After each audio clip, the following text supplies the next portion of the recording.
ஒவ்வொரு குடும்பத்திற்கும் கருணை தொகையாக 10,000 ரூபாய் வழங்கப்படும். நாட்டை ஆள்றது வழி தெரியும், அவர் எல்லாருக்கும் மக்களுக்கு செய்வார். பட்டதாரிகளுக்கு மாதந்தோறும் 2,000 ரூபாயும் 10,000 அறிவிச்சிருக்கிறது உண்மையிலேயே வரவேற்கக்கூடியது சார். ஒவ்வொருத்தரும் 5,000 கொடுக்கறது, 10,000 கொடுக்கறது, இதெல்லாம் மக்களை ஏமாத்துறது. யார் ஆட்சிக்கு வந்தாலும் மக்களுக்கு அது செய்யணும். இது எனக்கு தெரிஞ்சு ஏமாத்து வேலை மாதிரி தான் தெரியுது. நாட்டை ஆள்றது வழி தெரியும், அவர் எல்லாருக்கும் மக்களுக்கு செய்வார். அதனுடைய தன்மை எப்படி வர வைக்கணுன்றத மக்களுக்கு நல்லா செய்யறதுக்காக திட்டம் நிலத்திட்டம் தான் வரவேற்கிறோம்.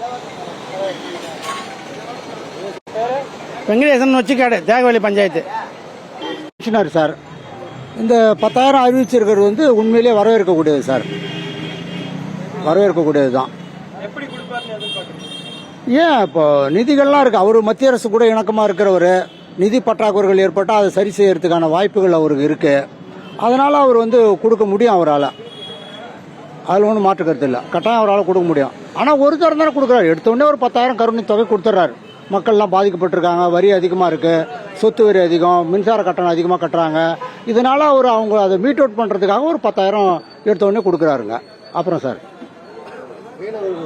மீனவர்களுக்கு 12,000 கொடுக்குறாரு. 8,000 வாங்குறாங்க, 12,000ட்டாரு. அப்புறம் ஒவ்வொரு ஆண்டும் பொங்கல் தொகுப்புடன் 1000 தரேன்னு சொல்லிட்டாரு. சொன்னதை நிச்சயம் செய்வார். அப்புறம் இப்போ வேலை வாய்ப்பு பதிவு பண்ணிருக்கவங்களுக்கு பட்டதாரிகளுக்கு 2,000 +1 +2 படிச்சுட்டு பதிஞ்சிருக்கவங்களும் 1000 தரேன்னு சொல்லியிருக்காரு.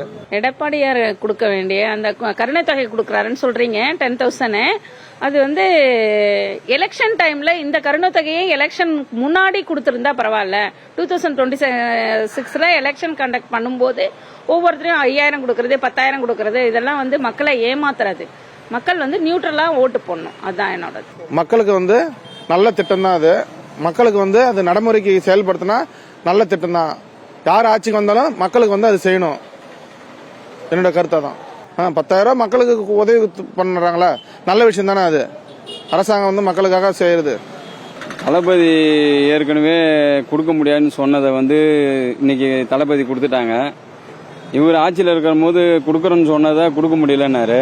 இப்ப திருப்பி அவர் எப்படி இங்க 10,000 கொடுக்க முடியும்? இது எனக்கு தெரிஞ்சு ஏமாத்து வேலை மாதிரி தான் தெரியுது.